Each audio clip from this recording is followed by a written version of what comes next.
Welcome back to the Law and Crime Network. We are following two live trials right now. First, the Kamaya Hassel trial has resumed. This is the story of a military love triangle gone wrong. That trial just resumed, as I said, and you can watch that live right now on lawandcrime.com. In the meantime, we're going to jump to the Rosenbaum trial. That is the tragic story of the death of a 2-year-old foster child, Layla Marie Daniel. Her foster parents, Jennifer and Joseph Rosenbaum, are facing murder charges. The Rosenbaums insist Layla's death was an accident after choking on chicken, but an autopsy report says otherwise. Now, right now, we've been listening to many people from the gymnastics gym that Millie, the victim's older sister, took classes at. Right now, the owner of the gymnastics gym is on the stand, so let's take you there live. All right, well, as we are continuing to watch this trial live, I want to introduce our guest today. Kirk Burkhalter is with me. He is a New York law professor. Kirk, thanks for joining us today. My pleasure. We're going to get into this and break this all down as we are watching this live. But before we go back there, because it looks like they are still trying to figure out their monitor, what do you think so far of this trial? There's a lot of parts to this. It's been going on a long time. What's your immediate reaction? So my immediate reaction is, if you noticed in the opening, the prosecutor told a story. Basically, the story was that Layla suffered these traumatic injuries and she had a history of injuries. The defense told their story that these injuries occurred over the course of time based on pretty much the fact that 2 children were extremely rambunctious. So what the prosecution has done in an attempt to, by putting on Layla's sister, by putting on the gymnastics, the owner of the gymnastics school, is to attempt to unravel the defense story and tell their own story so the jury could connect the dots that these injuries didn't occur outside of anywhere but at the home. And then finally we saw the testimony from the person that worked with the foster care agency and basically painting the defendants as probably unfit foster parents. All right, we'll continue to watch this. They are back live there now, so let's go take a look. We've been listening to Maria Matheson. She is the owner of the gymnastics gym, the academy, where Millie, the victim's older sister, took classes at. She's been talking a lot about the actual layout of the gym, the mats, the beams, how they do the activities, what the protocol is if someone gets hurt, all these important things here. Joining me today, as I said, we have Kirk Burkhalter. He's here, the New York law professor, and Rossi, our law and crime trial analyst. Guys, thanks for joining us today. Good afternoon. Gene, since you're coming on right now, before we get into all the nitty-gritty of everything she's saying here, what do you think so far about this trial and about the prosecution and how they're really trying to say that these parents were negligent in many ways and maybe these injuries happened in the home and really nowhere else? Well, Angelica, yesterday I watched the testimony of a neighbor who was a nurse, and the mother had told the neighbor that the daughter had fallen down the stairs. Yet the neighbor, who was a nurse, saw raccoon eyes and realized it wasn't just falling down the stairs, it was much more. Point number one. Point number two, after 2 hours, and after the nurse said, you need to take her to the hospital, the mother was still not taking the daughter to the hospital. That showed callous disregard for the daughter, and it sort of flies in the face of their defense that the daughter may have passed away from eating chicken tender or some food. All right, Gene. All right. And Kirk, what do you think so far? You've been listening to the owner of the gymnastics gym, and like I said, she's detailing a lot of the protocol of what they do there, and it seems like they know that she didn't, Millie did not get injured in this gym. Right, and I have to agree with Gene with this premise that for every story that the defense sets forth, that this is how the children were injured, these are different things that occurred, there seems to be holes in these stories. The owner of the gymnastics school comes off as extremely credible, seems responsible. They have a facility with a lot of safeguards in place, a lot of staff and so forth. So it seems difficult that a child would suffer an injury and then no one would know. All right, Kirk, thank you. We're going to take a break real quick on the Law and Crime Network. Stay with us, though, because we'll continue to talk about the Rosenbaum trial when we come back.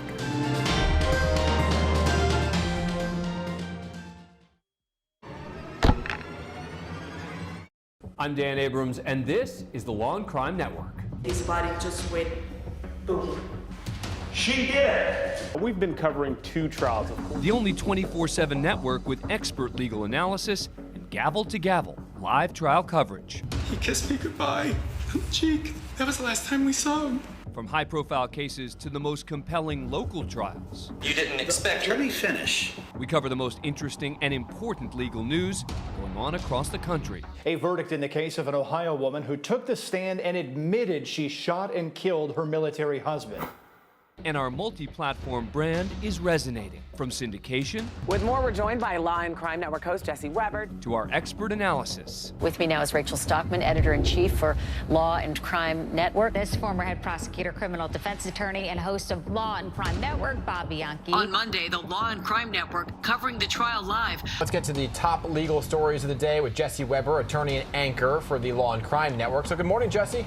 With dozens of places to watch, we already have tens of millions of minutes viewed per month.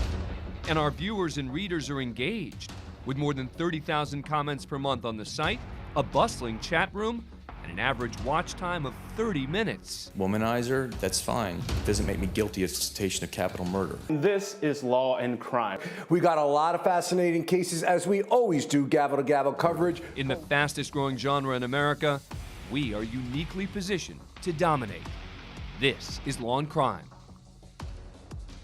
Where are you headed? Just gonna hang out. If any of your buddies ever pressure you to take a drink, just tell them you promised your dad you wouldn't. I promise. Love you too, Dad. They really do hear you. For tips on what to say, visit underagedrinking.samhsa.gov. Our son Arjun was born with cystic fibrosis. CF is a genetic disease that shortens lives. When the foundation was founded in 1955, children with CF rarely lived long enough to attend kindergarten. Today, thanks to the foundation's groundbreaking research, advocacy, and care, some people with CF are attending college, getting married, and starting families. We've made amazing progress, but until a cure is found for all people with CF, we will not stop. Help us add tomorrows. Visit cff.org today. Matthew. Huh? Oh. I know that a lot of times, Mom, it might not seem like I'm listening to you, but I am. And what you say really does matter to me. All the talks we've had over the years, including what you've told me about not using alcohol and other drugs, they stick with me, and they make a difference, especially at times that matter most. Hey, want a drink? No thanks, I'm good. So thank you, Dad, for preparing me for what's ahead. Talk. They hear you.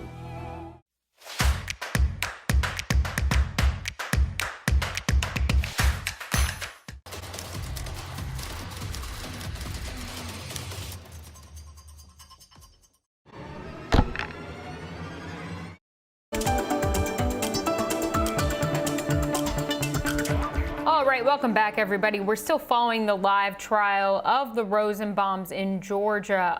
You're taking a live look right now at Maria Matheson. She's the owner of the gym, and we've been listening to her detail and really show us how and what the children do in one of their gymnastics classes. So let's go back there live. So again, you are watching the owner of the gymnastics gym. We've been listening to her talk about the classes, how they run them. She talked about the ratio of the coaches to the students. So really, Kirk, as you said, this seems to be a very credible business owner here. Yes, she is, actually. One thing comes to mind that during the defense's cross-examination of Layla's sister, she did ask her a couple of times if she ever, I guess, alluded to the fact that the question if she ever tried to teach her sister any gymnastics moves, or did they ever play around in the backyard and so forth. So this certainly wouldn't rebut that argument that perhaps her sister was somewhat rambunctious with her. However, just her alone, on its face, she's extremely, I find her extremely credible. And they're producing video of the school, so it is what it is. It's going to be difficult to rebut that. And she's the third of these gymnastics gym employees we've heard from. We heard from a younger lady who was actually a coach, and then someone else. So why need three of these people? Well, three is better than one in that, if you possibly have trouble believing one person, then perhaps, an additional. But also it shows that this school wasn't just run by one person. This is a school that had an actual staff. There are various points. So if one person missed perhaps an injury, perhaps one of these other folks would pick up on it and so forth. That's the only reason I could think of why you would put on multiple witnesses from the same school. Okay, Kirk. Gene, do you want to weigh in here too? Yes, yes, I do, because I suffered this affliction many times until I got a supervisor that said the following: keep your case simple, keep it streamlined, and with the utmost of respect to the witnesses and the prosecutor, you're over-trying the case. One witness would be fine. You could say there were 3 employees in addition to me, or 2 employees. I got to tell you, I just jumped in here, and the witness is wonderful. She has a great academy. The jurors get it. They're responsible. They watch the kids. Nobody's going to get hurt. I've had 3 children. I don't have to be there. I know exactly what they did. They could have gotten by with 1 witness. And, when we're talking about what we heard yesterday, let's backtrack a little as they're still playing these videos in the court. We heard a big thing, and that was the fact that the Rosenbaums maybe shouldn't have even had foster children to begin with. And that's a big development. So let me talk to you guys about that. Gene, go ahead first. I want to address that, Angelica, because that to me is the overriding theme gestalt of this case. As these parents, it's sort of like a trial we had about a week ago. These parents had a good heart. They wanted to have a child, whether adopted or foster. And for whatever reason, they realized this is not for me. And that's the theme. And that witness from yesterday that I mentioned before, the nurse that saw the raccoon eyes, which I oftentimes have, the child had raccoon eyes. And the nurse said, take the child to the hospital. And 2 hours later, the mother still had not taken the child to the hospital. That shows reckless disregard and callousness. And another thing we found out was that these defects employees, one of them ended up getting fired, and one of them mentioned how there was all these errors made. With her maiden name, Jennifer's maiden name was never put into the system. They didn't know that she herself came from a foster home. So a lot of things like that were uncovered. Kirk, what was your reaction when you heard of that? Well, like Gene said, this goes to the fact that they seem to be, at some point, whether they were at the beginning or became somewhat unfit parents. Probably they should have never really been had a child placed in foster care. Certainly, if a parent was in foster care, you would want to know more about that parent's background experiences with regards to the foster care system. We all know that this system is fraught with problems quite often. So that's really important. I think that testimony is certainly not helpful. It doesn't make the defendants look good, and we're constantly seeing testimony about the defendants being, quote unquote, kind of bad people, right? The 7-year-old gets on the stand and says, I was spanked on the butt, and the injuries and all these other things. So it's just not helpful. And when the miscommunication between the parties involved with the defects people, when that all came and we see that, the system maybe did fail here a little bit. Do you agree with that? This is a bureaucracy, and this is not uncommon. So does the system fail sometimes? Absolutely.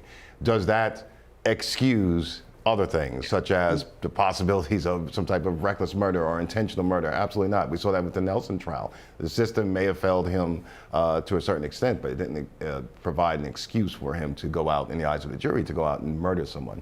So just because these things happen, that doesn't always mean it should lead to a certain result and even excuse that result. Right.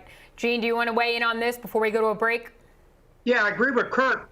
Just because the system didn't filter the applicants properly and things fell through the crack that doesn't relieve them of the legal obligation.